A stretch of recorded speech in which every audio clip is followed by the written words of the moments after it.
I'm Bob Darrell, and I'm an alcoholic. Would you join me after a moment of silence in an opening prayer I like to use?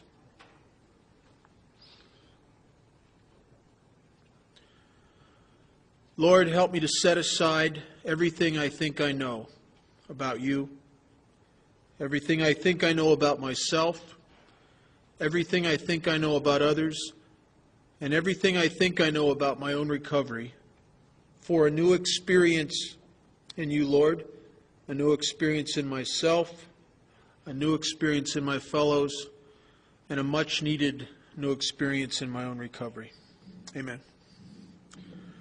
What I'm going to try to do, and I'm not an expert on the big book or the steps or anything like that. What I am is a guy who, throughout the early 70s, came in and out of Alcoholics Anonymous and relapsed over and over and over again.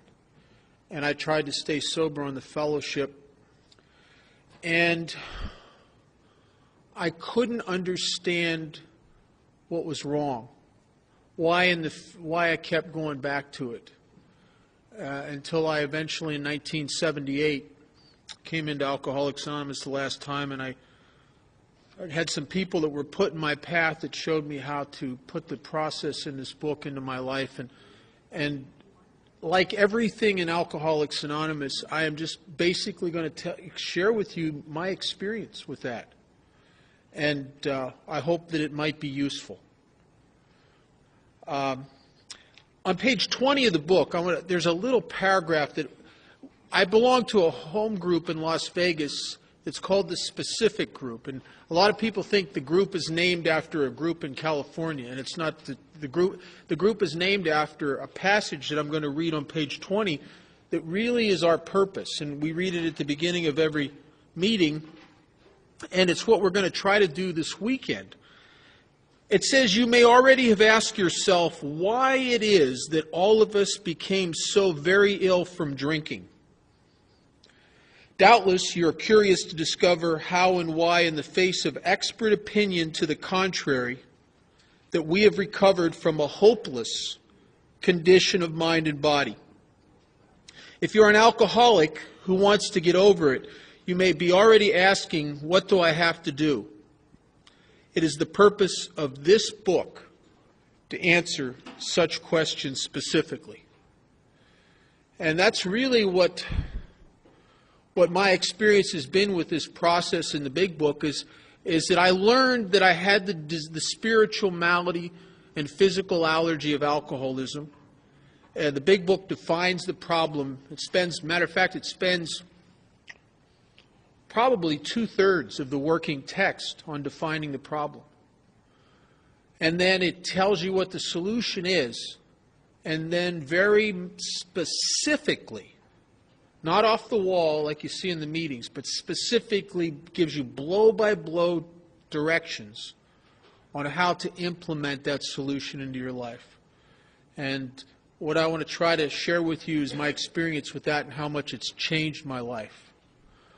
I'll tell you, when I started and I said I'm an alcoholic, I know I'm an alcoholic because I fit the description of an alcoholic, or you can almost say it's a definition, but it doesn't really call it that it talks about in We Agnostics on page 44.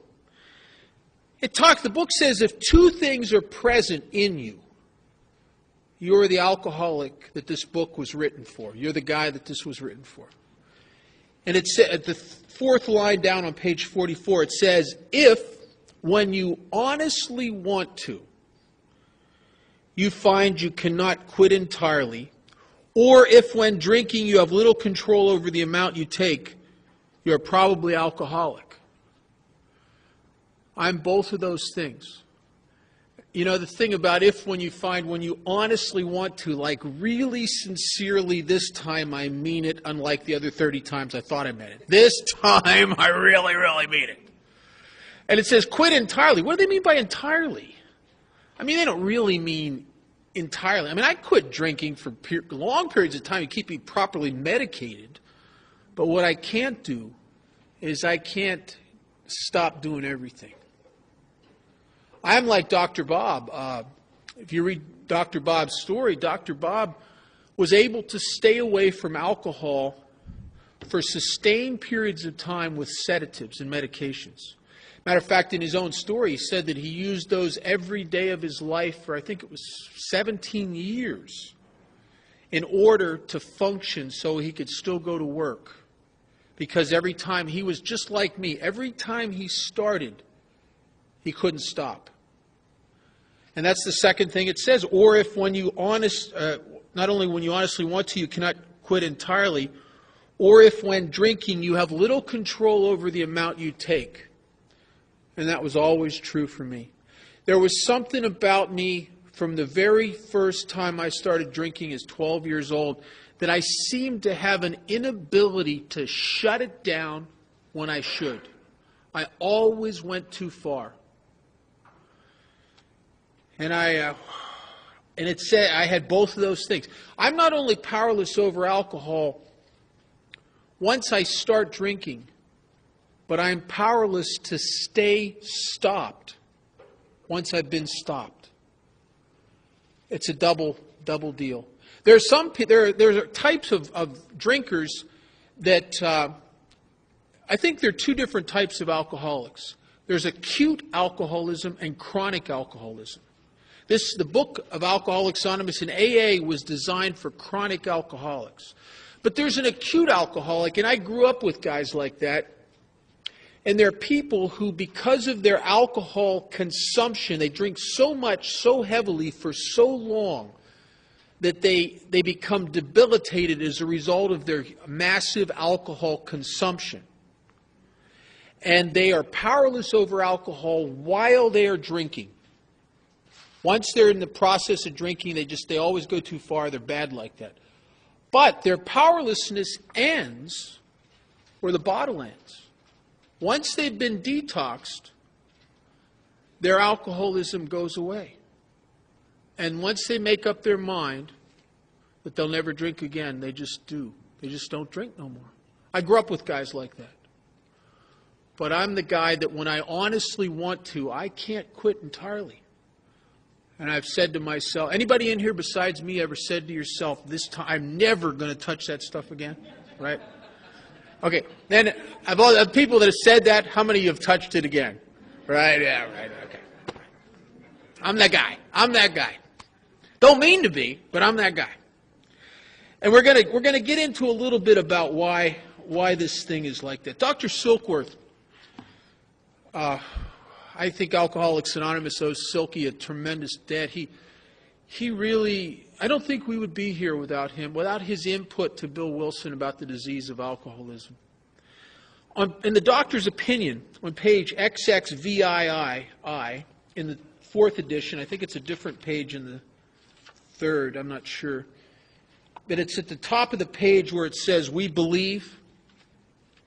In the 4th edition, it's XXVII. I think in the... Anybody have a 3rd edition? No? What is it? Just 2 I's in the 3rd edition? No, is it 3 I's? Okay, anyway. It says, we believe and suggested a few years ago that the action of alcohol on these chronic alcoholics, that's me, chronic. I have chronic alcoholism. I don't have acute alcoholism. My alcoholism is not induced by alcohol. And I think that's there's a subtle difference between me and people who are problem drinkers. I am not an alcoholic because I drank obsessively and abusively. I drank obsessively and abusively because I'm alcoholic. Very subtle difference. Very subtle difference. It's what came first, the chicken or the egg. I'm not an acute alcoholic or a person that has acute alcoholism. Their alcoholism comes from drinking. My drinking comes from alcoholism.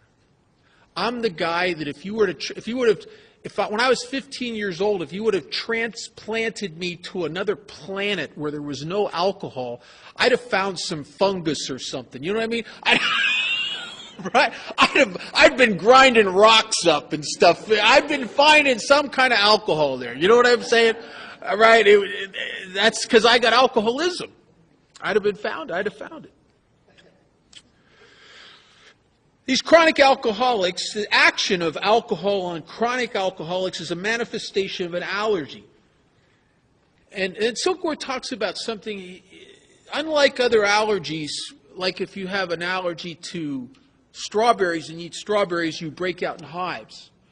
We don't break out in hives when I drink. I break out in what Silkworth calls a phenomenon of craving. That is my allergic reaction to alcohol. I ingest alcohol into my system and I develop a craving. But most of the time, I don't know that that's happening. I don't get it. Because a craving, you never realize you have a craving until you can't satisfy it. Everyone in this room right now is in the grip of a craving you're not aware of. And that's the craving to breathe air. And you never think about it because you satisfy it. But if someone were to slip up behind you with a plastic bag and put it over your head, you'd realize instantly you have this craving to breathe air. And my drinking was like that. Because I very, very seldom ever allowed myself to be in a position where I had 3 or 4 drinks and then could not get any more for a sustained period of time. If you've ever been in that place, it makes you crazy. It's like a stone in your shoe until you eventually got to go find some more alcohol. That's a phenomenon of craving. And Silkworth says that this phenomenon of craving is limited to this class, to us, to people with chronic alcoholism, and never occurs in the average temperate drinker. And because of that, these allergic types, these guys like me, who once I take a drink, there's something in my wiring where I react to alcohol differently than non-alcoholics. My sister doesn't have alcoholism, and I watch her drink. And a funny thing, what to me is an alcoholic, what her reaction to alcohol seems like a phenomenon to me. Just as my reaction to alcohol seems like a phenomenon to her. But she'll take about 2 drinks, maybe 3, maybe 2.5. And she starts to get that buzz. You know what I'm saying? That little buzz, that glow starts coming. And in her wiring, that buzz is interpreted as, whoa, whoa, whoa, whoa, whoa, whoa, hey, okay. Back off from this thing, getting a little out of control here. Now, my wiring is I get that same feeling and it's like, woo, full speed ahead. And we're different. My sister, she would look at me and wonder, why do you got to drink yourself into stupidness every single time? And I'd look at her and say, why do you stop when it's getting good? You know what I mean, right? I don't understand her. But it's not a craving for her. A couple drinks of alcohol make her feel like she's losing control. A couple drinks of alcohol make me feel like I'm about to get control. I drank with an urgency. I drank with a feeling, most of my drinking, like I am about to arrive. And I suspected it was on the next drink. And that's why I always drink. I was always one drink ahead of myself. You know what I mean? You're sitting at a bar and I'm drinking and I'm already figuring out better get the other one lined up. Because I always had a feeling like I'm not there yet, but I knew I always had a sense that I'm about to be there. And I don't think I ever really got there except maybe in the very early days. But I spent most of my drinking being almost crazy because I'd get so close to there I could almost touch it, but I couldn't quite get it. It was just one more. And I'd come to somewhere. Don't know if I got there or not. I'm that guy. And it says that guys like me, because of this phenomenon of craving, these allergic types, it says we can never safely use alcohol in any form at all. Now, I imagine, I'm not sure what Silkworth means by that.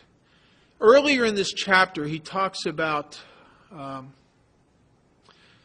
his experience with people with alcohol and mind-altering drugs. And there's a book out written by Charlie Towns, who I don't know what alcohol in any form means to you. It might mean beer, wine, whiskey, gin, and rum, and tequila. But I think, from my experience, and this is the only thing I have to base it on, is I think that for some of us, I don't even know about us, but I know for me, there were other things that did the same thing for me.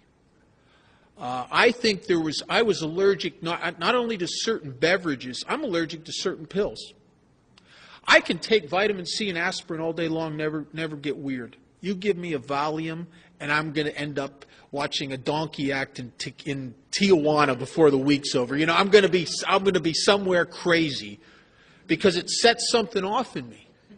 And so my life depended upon me finding out what is alcohol to me? What does that to me?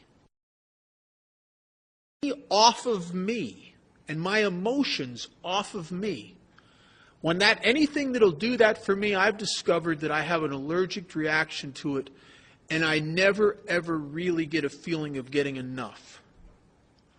I know I have this phenomenon of craving for a couple reasons. One is I look back through my whole drinking career, and I'll tell you honestly, I can't tell you one moment when I was drinking where I ever really had a sense of drinking just enough.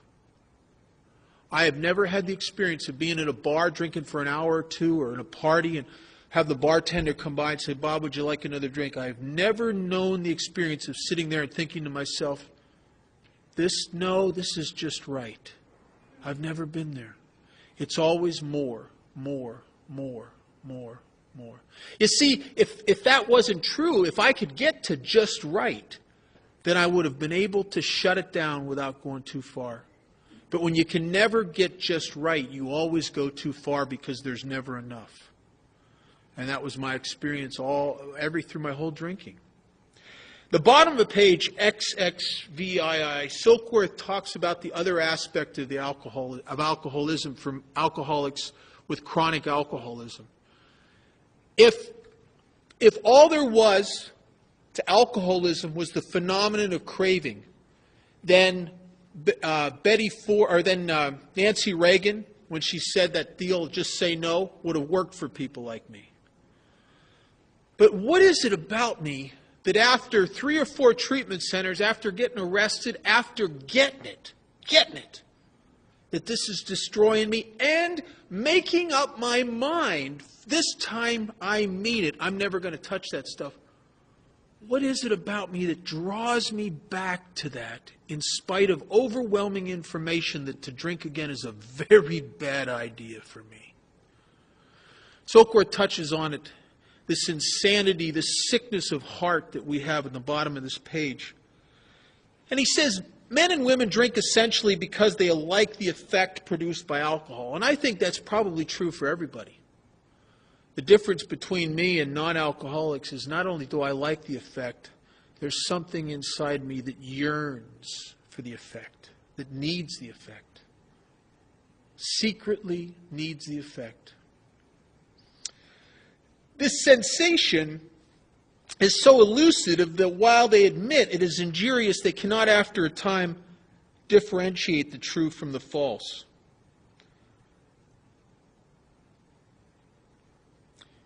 The last couple years of my drinking were pathetic. I had crossed into a realm of alcoholism where I had wrung all the fun out of it. And it's no longer the kind of drinking where I am at a bar and I'm shooting pool and dancing and talking to the girls and I'm getting laid and meeting people. It's no longer the type of alcoholism where alcohol is a social lubricant. It's no longer the deal where it's a party. And yet, I can't differentiate the true from the false, because every time after a period of several months of abstinence, and I will start a run again, I will start the run with a high level of anticipation that it's going to be like it was when I was 18 years old, in spite of the reality that it hadn't been that way for 2 or 3 years. I will become convinced it's going to be like that again. Because I don't want to face the truth. I don't know. I would rather believe the delusion. You know what delusion is? It's psychotic, wishful thinking. It's like evidence is it's not this way, oh, but I want it to be that way so bad that I'm willing to alter my vision of reality in my mind to imagine that it can be that way again. Now, I've not only been that kind of delusional about alcohol, I've been that way in relationships, about all kinds of stuff. I mean, just wacko, crazy stuff. I can't differentiate the true from the false. To them, their alcoholic life seems the only normal one. Not only do I adjust to the damage I create in my life, and I just, it's really kind of sad when you, at the end of the last couple of years of my drinking, if you were to ask me how I was doing, and I had enough money in my pocket to get drunk that day, I'd have probably told you I was doing fine. If you'd have asked my mother how I was doing, she would have broken into tears. But see, as I spiraled down into oblivion and lower levels of degeneration and more, crossed all those barriers and those lines I'd never cross and do the things that I told myself I'd never do, and living with the lies and the hurt and the disappointment and the broken relationships and the lost jobs, I just adjust to that journey to hell. Every step of the way, I make it normal for me. Somehow, I alter my view of reality. This is okay. And it's because the road to hell is not like a ski jump. It's an incremental thing. It's just gradual. They call it a progressive illness. It's a gradual thing. To me, it seems the only normal one. And that the big secret and the thing that I don't want anybody to realize, I don't even want to face myself, and it's one of the reasons I return to drinking even though I know it's killing me, is that the only time in my life I really ever felt normal. The only is in the early days when I was half lit up. It's the only time I ever really felt like you looked. It was the only time that I was able to fit and integrate myself with you the way you always seem to do so easily. If you ever remember that feeling of separation, of loneliness, of being sober at a party or a dance and standing back in the corner watching everybody else integrate in that sick, lonely feeling, almost as if there's an invisible yet impenetrable barrier between me and you that you guys don't have, and you connect with each other, and then there's me. And I am distant and apart from. And 5 shots of tequila, and the barrier goes away, and I am as apart. I feel like you look. I connect and can talk to you and come out and play, and I'm a part of the way you've always looked to me to be, that I could never do on my own. And to see the real reality, my big secret is that I really feel that's normal to me. That's normal to me. Now, to the rest of the world, when I'm drunk, I don't look normal. I look drunk. But to my internal reality, that's a better grade of normal than I am when I look normal to the rest of you and I'm sober, but feel so apart from. My alcoholic life seems the only normal one. And then this is the part, this is Silkworth, this next line touches on the spiritual malady. He doesn't call it that at this party. Later he refers to it. He says to me, to us, to them, these chronic alcoholics, they are restless, irritable, and discontented unless they can again experience the sense of ease and comfort which comes at once by taking a few drinks. Drinks which they see others taking with impunity. Well, what's that mean? That means I get sober, and as I enter into abstinence, I become restless, irritable, and discontent, unless I can once again experience the thing I got from alcohol. That's why I go back to it. So for all practical purposes, my alcoholism starts where the bottle ends. I enter into a state of abstinence, and the further I get from the last drink, the more restless, irritable, and discontent I become. And if you don't know what that means, I think you do. If you're a real alcoholic, Every alcoholic I've ever known has had that subtle, low-level feeling of restlessness. It's like an inability to feel settled in your own life. You ever watch a dog circle a room looking for its spot to lay down? I'm a dog who can't find its spot, right? There's a restlessness about it. And irritable is that life and people especially rub me the wrong way. They irritate me. They threaten me. And I don't even connect the dots and understand that that's what's going on. But I find myself in one of two emotional stances towards life. One is that at times I'm the irritated guy that's on the muscle with people, that flies off on the handle, that's really kind of a pain in the ass to be around. Or I'm the guy that's so threatened and rubbed the wrong way by you and life itself that I've withdrawn so deeply into me that some psychiatrist is diagnosing me as clinically depressed. And I'm not clinically depressed. I just run in here and I go too far and I stay too long and I can't get out. It's the depression of the overly self-involved.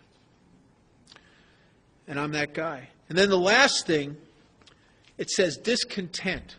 I heard a guy say this 25 years ago. He said that alcoholism was a disease of chronic malcontent. There's something about me that I never wanted to admit really, is that no matter what good things life will bring me, the shine of them wears off very quickly. And I have an inability. I live in a world where people have good stuff happen, and 5 years later, they're still grateful for it. I'm the guy, you give me a brand new car, within 3 weeks, it's the wrong color. You know what I mean? It's just something like that with me. And I didn't understand, why am I that way? Why does nothing ever seem to ring my bell and really keep ringing it? And I just go through life, I go from one thing to another. This is it. No, it's not. This is it. No, that ain't either. This is it. No, that ain't it. She's it. No, she wasn't.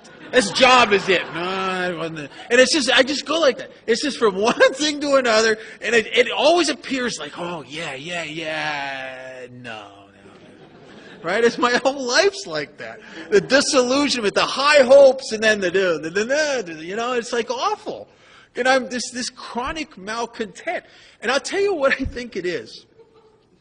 I think once you've tasted the connectedness that you get in the early days of drinking, once you've tasted that thing that happens to you after about 5 or 6 drinks, and you can come out and play, and you're in the zone, and you can sing better than you can sing, and you can dance better than you can dance, and you're funnier than you've ever been, and you can talk to members of the opposite sex, and you're a part of, and you know the glory of that, then everything in life pales by comparison. And what happens to me is I'm sober and I know I can't drink. It's killing me. But I don't feel very good. And I see a job and I think, this happened to me. There were some guys I knew that had this job working in this steel mill. And this is back in the mid-'70s, and they were making $20-some an hour. That's like $200 an hour today. And I remember thinking to myself, my God, if I had a job like that, I'd be there. Did you ever get the feeling like if you were properly financed, you'd no longer feel the way you feel? You know what I mean? That kind of thing, right? And I got that job. And I'll tell you, it wasn't even a month before I realized that they really didn't appreciate what I was doing, and they were taking advantage of me, and it was just people there were crap heads, and and I eventually left. I remember I grew up with a guy. We used to drink together. He did not have alcoholism, even though at times he looked like he did. He was a problem drinker. He had acute alcoholic. He was an acute alcoholic rather than chronic. And he met this girl, and they got together, and they were getting married, and she gave him an ultimatum. She said, I don't want you, I can't live with this partying like you're partying. And you got to make a choice. And he was very much in love with her, and he said, "No problem, sweetheart." And he put the plug in the jug and never looked back and never went back, walked away from that way of life, walked away from it. And I remember seeing him doing that, and I remember thinking to myself, man, well, yeah, if I had somebody that loved me the way she loved him, I would probably be able to quit drinking. And you know what the problem with that is not I found people that loved me the way she loved him, and I'd find them and it'd be great for a while, and then after a little while I'd start, I just start noticing. I got one of those noticers, you know what I mean? You get me restless, irritable, and discontent. I tell you, I could find a turd at a buffet. You know what I mean? I guess I'm that kind of consciousness when I get like that. My head gets like that. And I think what was happening is I compared without realizing it, subconsciously, never aware of it, I think on an emotional level, I eventually started to compare what it felt like to have that job and make all that money sober to what it felt like to have 5 shots of Jack Daniels. And all of a sudden the job didn't really do it. And then I started to compare what it felt like to have this gal love me to what it felt like to have 7 shots of Jose Cuervo, and it wasn't the same thing. Now, I never sat down consciously and thought any of that. But that's almost as if what was going on inside of me. I was expecting these things to be a treatment for the spiritual malady of alcoholism. You see, when I stop drinking, I start to get sick of spirit.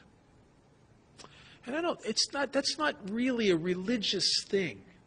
If you've ever entered into a state of forced abstinence, whether it's your idea or somebody else's, it doesn't matter, and you're just not drinking, you know, if you're a real alcoholic, what it feels like to suffer from alcoholism sober. And I'll tell you why it's a spiritual deal, because you could be put on an MRI when you're feeling like that, and it will show up nothing's wrong. But I'll tell you, if you've ever had that thing eat your soul in here, it's as real as you are. And it does not exist on any kind of material or physiological plane. But it is real as I am. And when I would have 5 shots of Jack Daniels, this spirit that seemed to get sick and depressed and removed and disconnected once I entered into abstinence, 5 shots of whiskey vitalized that spirit when it worked. Now, it didn't do that at the end, because the alcoholism moved into the advanced stages where it stopped doing that for me. But it did that at one time. And so I enter into abstinence, and I'm restless, I'm irritable, I'm discontent, until I can again experience a sense of ease and comfort. Ease and comfort which I will frantically look everywhere for and fail to find until I eventually return to alcohol. Tried meds, tried smoking stuff. I did marijuana maintenance. I was sober one time for about 6 months on marijuana maintenance. About as long as I could stand it. I was sober a couple times, several months on, for never a year, but a good part of a year, one time on meds.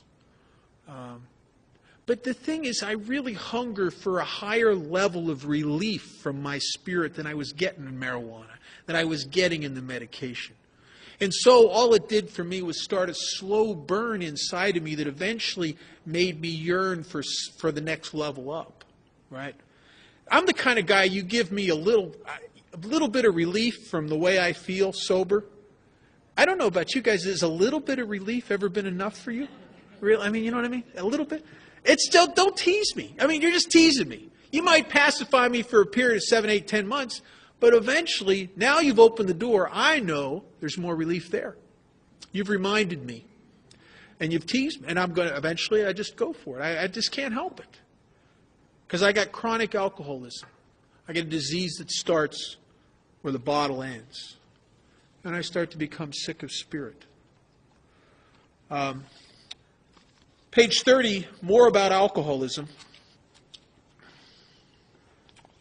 The book says, most of us have been unwilling to admit we were real alcoholics.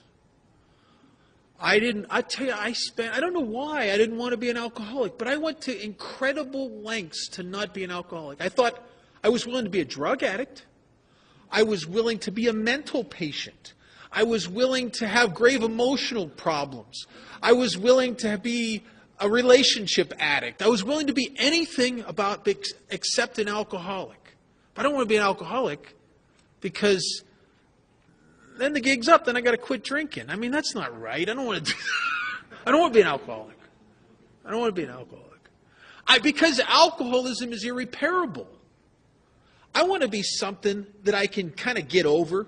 You know, that let's get over this. Let's get on with it. Let's get over it here and go on. I want to go, and that's one of the reasons that I hated AA. And I always gravitated to psychiatrists. I liked psychiatrists. And because I remember being at a treatment center, and I kept ending up in AA over and over again. And I kept thinking, I'm not an alcoholic, but God, why is it every time I drink, I end up where all the alcoholics are at? What's with this? And I'm telling this guy in his treatment center one day, I said, I don't want to go to that AA. They're so negative. They talk about this absolute abstinence and this powerlessness, and they can't manage your own life. If you say that crap enough, you'll start to believe it. I don't want to go there. It's negative, negative, negative, negative. I don't want to do that. I don't want to be a real alcoholic. I don't want to be. I like therapy because I want to get fixed. And I remember I had this illusion. I knew I was screwed up. But I couldn't figure out why. And I didn't come from an alcoholic home. That would have made it easier. If my parents would have abused me and been bad drunks, I could have said, well, sure, look, they did this to me. See? But my parents loved me. My parents were never hurt. They went out of their way. They sacrificed for me. They loved me. That was the center of their life. And I thought to myself, I remember going to this therapist and telling him, I know my parents, it seemed like they were good parents, but I suspect that they must have damaged me. Because I felt damaged. I suspected somebody must have done this to me. And we spent a long time at therapy, never figured it out. So I got him to send me to a hypnotherapist because I figured I must have blocked it out. You know, they probably mispotty trained me or something, and I didn't. I blocked it out. It was so horrible, blocked it out, and it scarred me and warped me the rest of my life. And through hypnotherapy, I'll uncover what that is, deal with it, and like a child's helium balloon that's released, I will soar into mental health. And I remember I got regressed back through my childhood, and we spent like a long time in this hypnotherapy, going back through stages and the years and touch. And I never found out what it was. Because I don't have a environmentally induced illness. I don't have a psychological illness. Even though it looks like it. The book makes a statement that's very, very amazing. It says that when the spiritual malady is overcome, we straighten out mentally and physically. Well, if that's true, and that's really what the people who you watch get better in Alcoholics Anonymous and healthier, they get healthier not through trying to make themselves healthier physically or mentally. They get healthier by applying spiritual principles to their life. And what happens is they straighten out mentally and physically. Well, if that's true through cause and effect, then maybe the reverse is true.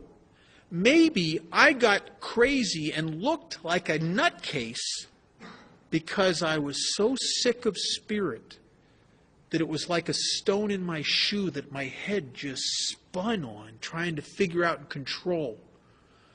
Maybe my disconnection and my inability to integrate myself in life because of a spiritual state of separation just made me crazy in the loneliness wrapped up inside my own head. The book says when the spiritual malady is overcome, we straighten out mentally and physically. I want to tell you something. My head does not do what it used to do to me. And physically, as a result of that, I haven't had to punish myself physically, and I am physically probably in the best shape of my life.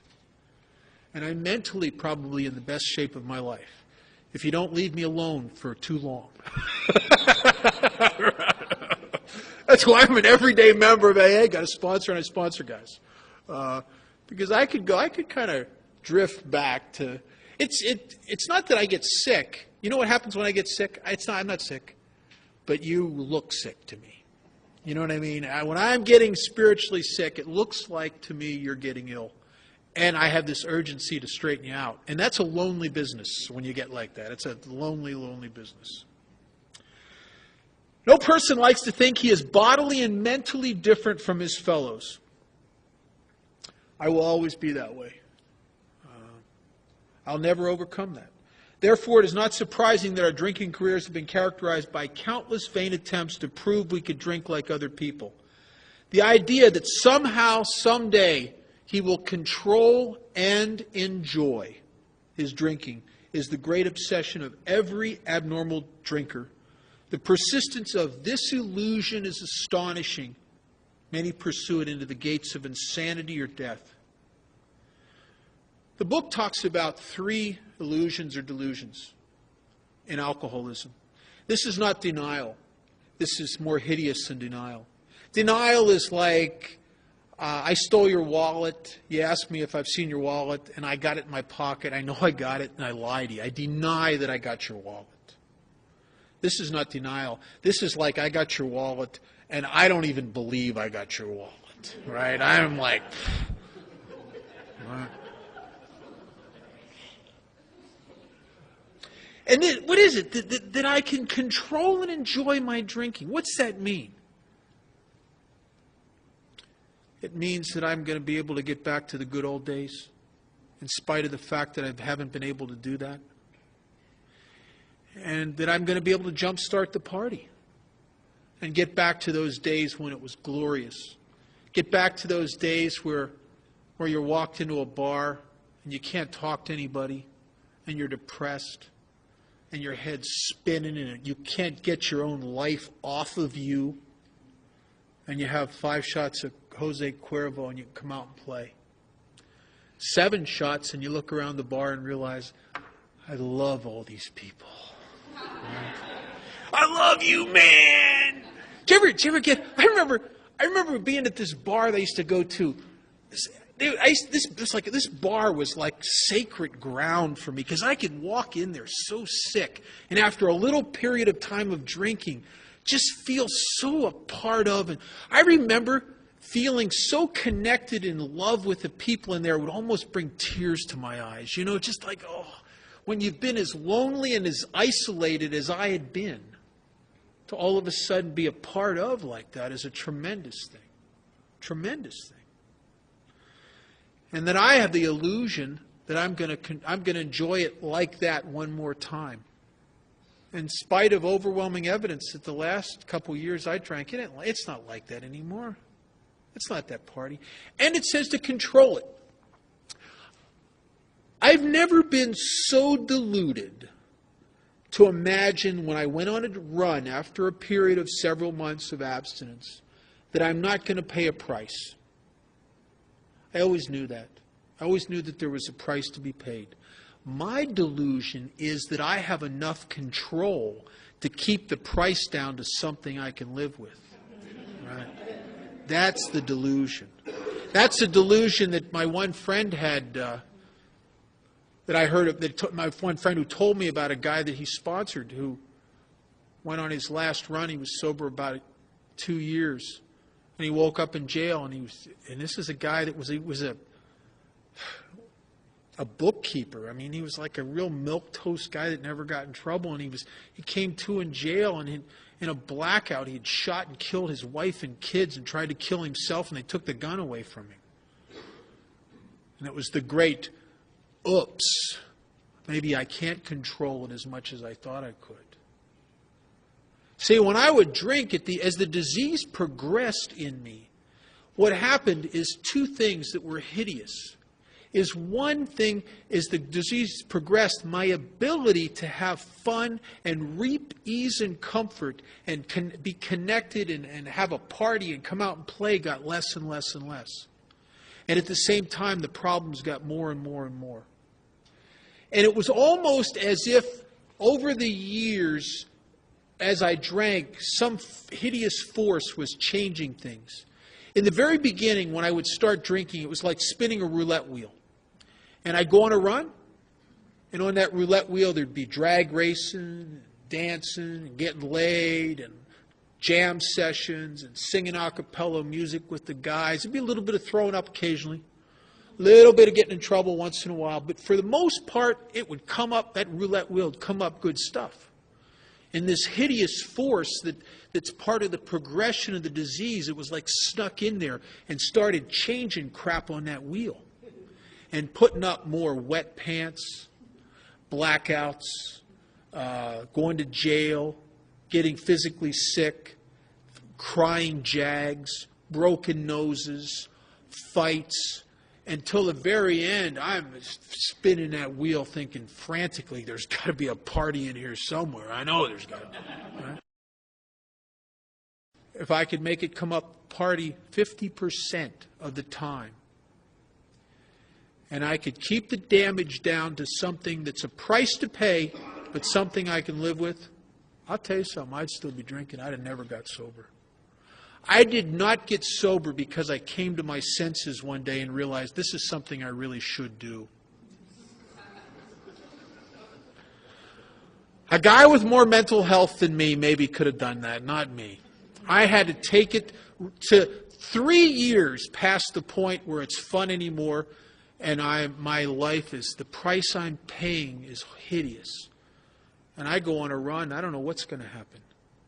I go on a run and I just may get drunk and feel sorry for myself and feel bad and be sick and hungover. Or I might come to in a jail cell as I did up in Maine, covered with blood, and don't know why I'm there, and find out that the only friend I had left on the face of the earth, I took a hunting knife with a blade this long and opened his chest up.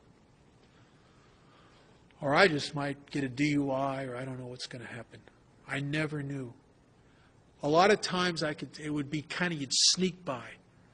Do you ever have that feeling when you're hungover after a run and you've checked everything out and there's nothing coming at you, and you're not going to jail, and there's no dents in the car that are new, and it's just kind of, whew, like you snuck by that one, right? Now, I had that a lot. And the times at the end when there wasn't a price to pay started becoming rarer. Because I can't control it and I can't enjoy it. And I'll tell you, I think I could have... That's the illusion that kept me from getting a foothold in Alcoholics Anonymous, because I'll tell you something. As long as I secretly, in the back of my mind, thought that there was some ease and comfort left in getting high, even though I intellectually know I shouldn't do that, as long as I think there's still some party left in there, and that I can reap that party and reap that ease and comfort and keep the damage down to something I can live with, I'll tell you something. I got a back door right out of Alcoholics Anonymous. And I'll tell you about a guy like me. You get me restless enough, irritable enough, discontent enough, disappointed enough, bored enough, lonely enough, disillusioned enough. If I got a back door, why should you go to my sponsor and work those steps? I'm out of here. I'm out of here. And that's the kind of guy I am. And until that illusion was smashed, I could never get a foothold in here, because I never was forced through a lack of alternatives to have to come into AA and buy this whole package and make this the center of my life. For 7 years, I had that delusion that I could still have some fun, or maybe if I changed the combination, change the things I'm smoking with the things I'm drinking, and get the combination just right. If I get it just right. As long as I had that, I wasn't going to be one of you. I was part of the group it talks about in chapter 5, the part that wasn't desperate enough and out of alternatives enough to have to do what you do. I was part of that group that doesn't recover. It says those who do not recover are people who cannot or will not completely give themselves to this simple program. I was part of that group, not because I'm stupid, and not because I'm lazy, and not because I'm a bad guy, simply because I had a delusion that I had an alternative, subconsciously, that I was never even thought about consciously. I had a back door. This was just, it became a temporary place I came for a while, as long as it felt okay. And when my emotions started putting the screws to me, I'm gone. Why am I gone? Because I think I can. In the back of my mind, I think I can. And that's the kind of drunk I am. Some people may have the ability to overcome that mentally and realize intellectually through a treatment center or something that I really shouldn't drink anymore, and that's enough for them. It never was enough for me. Because when my emotions are putting the screws to me, all the intellectual knowledge in the world that relief is not a good idea still doesn't change the fact that the illusion of relief is still the illusion of relief. It's like having my hand in a vise and having the guy start to turn the vise. After when the bones start to crunch a little bit, doing just about anything to get relief seems like a good idea. And the problem with restless, irritable, and discontent, the problem with the way I suffer from alcoholism once I stop drinking, it's not a dramatic suffering. It's hideous because it's so low level. It's just below the level of my consciousness. You know what it's like? Remember back in World War II, the Japanese used to use a thing called the water torture. You ever hear about that? It's the craziest thing. They take a guy and they strap him to a table or a chair or something, and they tell him that you're going to tell us everything you know because we're going to drop beads of water on your head. Guy goes, beads of water? Come on, man. It's beads of water. Come on, let them happen. You know, go ahead. Hit me with your biggest bead of water. Right? And they said, you're laughing. Beads of water. I tell you, a week later, you'd do anything to get them to stop that. Anything. And that's the way getting sick of spirit is. It's something you don't connect the dots that this is bothering you. Because when you're sick of heart, if somebody asks you what's wrong, you don't know. It's because I don't know really. There's nothing I can hang it on. There's just this sense that nothing's really right. Restless, irritable, and discontented, unless I can again experience a sense of ease and comfort, which comes at once by taking a few drinks. Drinks that I live in a world and see others take on a regular basis with impunity, which means impunity just means without punishment. It comes from the word punus, meaning punishment. They take it without punishment because they don't have alcoholism. And I tell you, I had a guy, a sponsor a few years ago. He had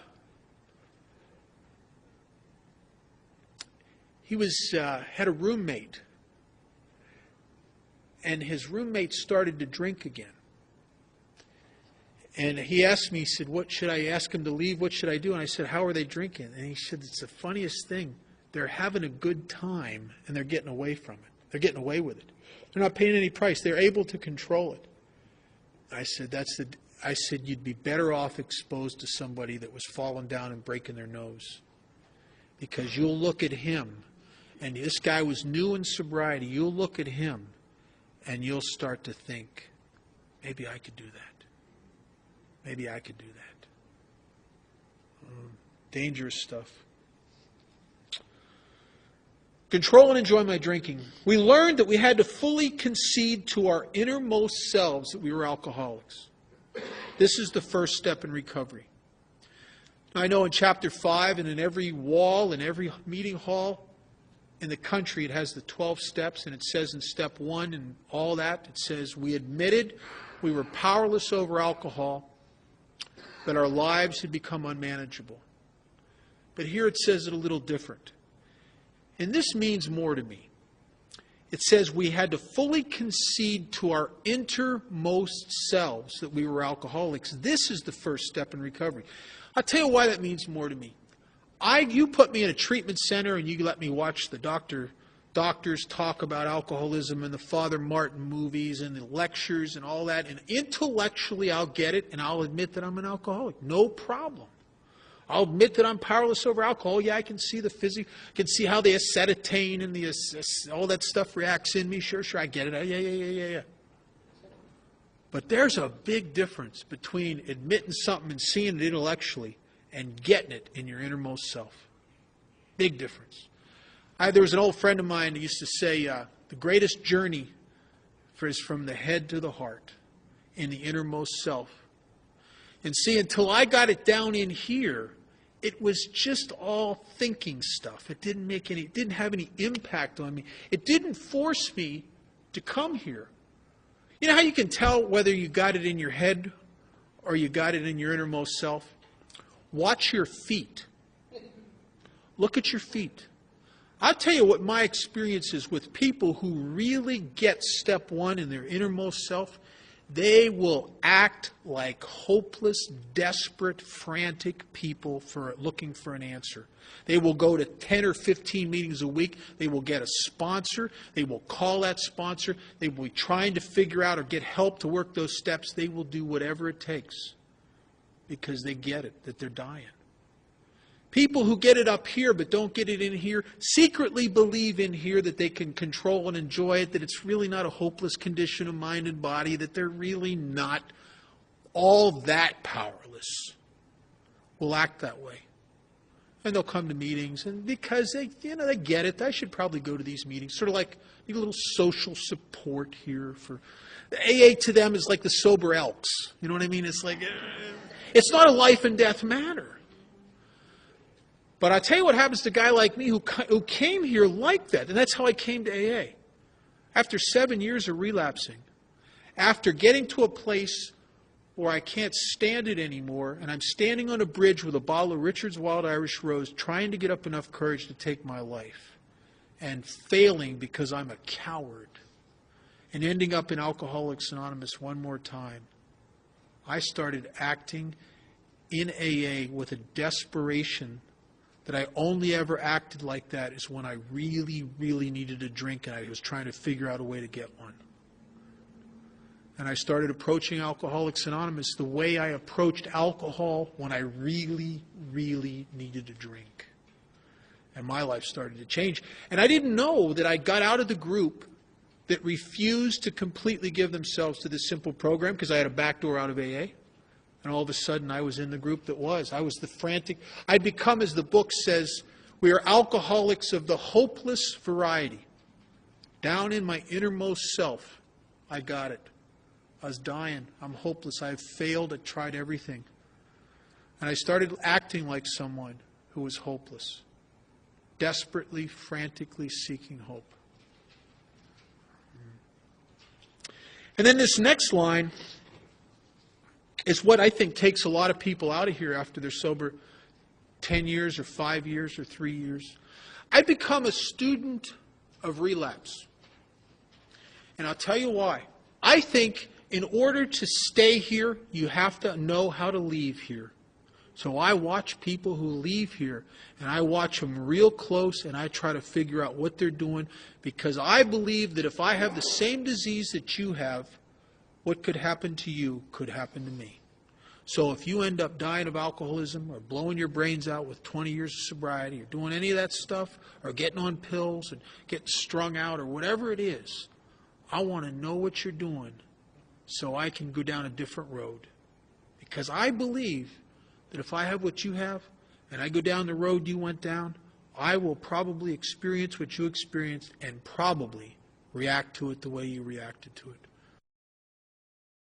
To tell me, oh, I'm above that, I know better, I learned my lesson. But that's all crap, really. That's all the blusterings of a defense mechanism inside of me. The real truth is that it could happen to you, it could happen to me. And it says here, that it talks about another delusion. The delusion that we are like other people, or presently may be like other people, has to be smashed. What's that mean, other people? People who don't have alcoholism. People who don't have a spiritual malady coupled with a mental obsession and a physical allergy. People who don't have to treat the spiritual maladies it talks about on page 20, where it says our very lives as ex-problem drinkers depend upon our constant thought of others, their needs, and how we can work for them. As it says throughout the whole big book. It talks about in places where you must continually do this, you must continually do that, or you're probably going to drink again. The delusion that I no longer have alcoholism, the delusion that maybe I'm normal now. I tell you, there's a great drive in every alcoholic I've ever known to kind of get over your alcoholism. You know what I mean? Like maybe after 10 years, and you watch it. I do a meeting a minimum of twice a week in rehabs. Right now, actually, I'm doing 3. Most of the time I do 3, but I never, in 25 years, have done less than 2 meetings a week. And these skid row places and these places where you see the guys that had 15 and 20 and 25 and 30 years that drank again. You won't see them in your regular AA meetings because the disease has progressed within them while they were sober. And when they drink again, they never even get back into mainstream AA. They die on, and these are guys that had $1 million homes, end up dying on the streets because of the progression of the disease. You very rarely will ever see a guy that had 15 or 20 years of sobriety that drinks again, coming back into mainstream AA and getting a foothold again. Not that it doesn't happen, but it's rare. Most of those guys die on Skid Row. And if you watch them, it's the same. I've been sober now long enough to watch guys come into AA and drink or commit suicide 20 years later. Right? And I'll tell you what I observe in almost every case. They come into Alcoholics Anonymous, they have been beaten half to death by drugs and alcohol. And they get it, that they're alcoholic, they get it that they're hopeless, they feel hopeless. And they act hopeless. But in the back of their mind is still this delusion that maybe someday they will overcome this. And what happens is recovery lends itself to that delusion. One of the downsides of recovery from the 12 steps in the Fellowship of Alcoholics Anonymous is you get better.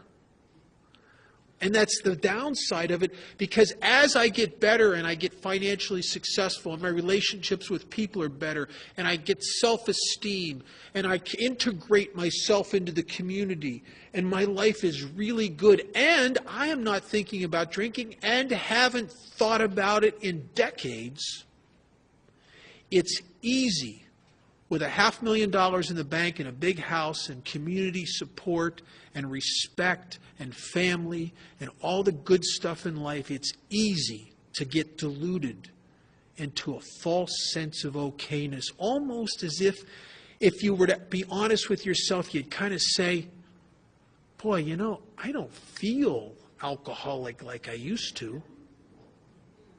Right? I don't even feel like there's a problem here. And you get seduced by the fruits of your own recovery into a false sense of okayness. And then what happens is that they do the walk of death. Guys that come into AA, go to 7 meetings a week, work with a sponsor people, make amends, have commitments, do all that stuff. Everyday members, every day is the day that they participate in their own recovery.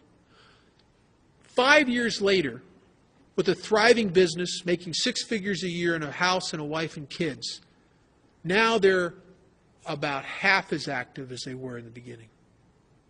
And then another 5 years down the road, as success accumulates, and now they got a couple $80,000 cars and a couple Harleys and maybe a second home in Hawaii, and their kids are getting older and they're doing more. They're coaching softball. And now maybe they've come into that area where they really don't have time to sponsor anybody or do any 12-step calls. And they really don't have time for service. And they try to get to a meeting once a week if they can. But you know something?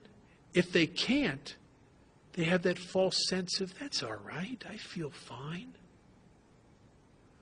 And then one day, out of nowhere, and I've seen this happen so many times, the obsession to drink will just return, and it returns so quickly, it just overwhelms them.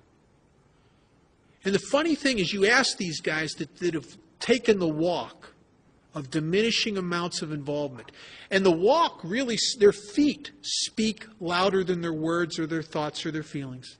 Their feet describe the actions of someone who must secretly believe, as time goes on, that I don't really have alcoholism like I used to? Really? And if you'd ask these guys that relapse after 5 or 10 or 20 years, if you'd put them on a lie detector and you say, a week before you drank again, was there ever a thought that you'd ever drink again? And you know what they always say? I hear this so many times. They said, a week before I picked up that drink, I'd have bet anything I was never going to drink again. And then they do. And then they do. There's a line on page 24 that I think explains it. It explains two things. We already talked, there's a dynamic that happens in alcoholism that makes guys like me have no mental defense against the next drink. Page 24 in italics, it says, the fact is that most alcoholics, for reasons yet obscure, have lost the power of choice in drink. Our so-called willpower becomes practically non-existent. We are unable, at certain times, to bring into our consciousness with sufficient force the memory of the suffering and humiliation of even a week or a month ago. We were without defense against the first drink. If I can't do it for a week or a month ago, how am I going to do it for 10 years? And I'll tell you what happens. And this is a phenomenon that's not, I don't think it's reserved to alcoholism, but the further I get away from the pain of my last run, it's the vaguer and the hazier the memory becomes. And it's not that I don't remember that I was in jail, and it's not that I don't remember I was in detox, and it's not that I don't remember intellectually. It just doesn't have it doesn't have sufficient force because there's no emotion involved in it. What happens is that you remember it intellectually, but there's no impact in that. It's a very similar experience that women have with childbirth. If a woman could experientially and emotionally remember the pain of childbirth, she would never, ever do that again. I'm telling you. But what happens, I've heard 100 women say this, is you get away from it, and you kind of remember intellectually that it was bad, but I mean, how bad was it? And look how cute those babies are. You know what I mean? It's right until you're having their first big contraction, and then you go, boy, was this a mistake? Right? Right. And I think the same thing is with alcoholism. And what happens, Silkworth says, we stop drinking and become restless, irritable, and discontent. And the further I get away from the last drink, the more vaguer and hazier the memory of the pain is. So I go into a detox center, fresh in my mind the pain because I'm still living it. If it was a balanced scale, here's the memory at 2 weeks sober of my last run would still have a lot of depth and weight. It's pretty fresh. It hasn't, the emotional impact hasn't started to evaporate as of yet. If it was a balanced scale, it would weigh that scale down. Over here, light, but not yet so pronounced. There's some feelings of restless, some feelings of irritability, maybe. Some feelings of discontent, maybe a little depression, maybe a little anxiety as your head spins a little bit, but really nothing to put up with. They're just starting to drop the water drops on your forehead. It ain't too bad yet, right? It's nothing. Bring it at me. And what happens, the further I get away from the last drink, the vaguer this memory becomes, and the more this has weight because it wears on me. And the balance scales start to tip. And then one day, when a guy's right about here, you go up to this guy and you could say, is there any chance you'll ever drink again? He, absolutely not. Alcohol almost killed me. Went to jail and everything. And then a week later, it's gone like this. And a guy who just a week before said he'd never drink again finds himself picking up a drink because the feelings are driving him and he can't grab on to the experience of the pain with any sufficient force to deter him. And that exact dynamic happened to me over and over and over again. And there was nothing I could do to stop that process. I was absolutely powerless. As it says later in the book, the alcoholic's problem lies mainly in his mind. when the emptiness of the spiritual malady wears on me, it will use my own mind against me to always set me up for that stuff. And I can't stop that process. Let's take a 5-minute break, cigarette bathroom break, and then we'll come back and we'll move into step 2.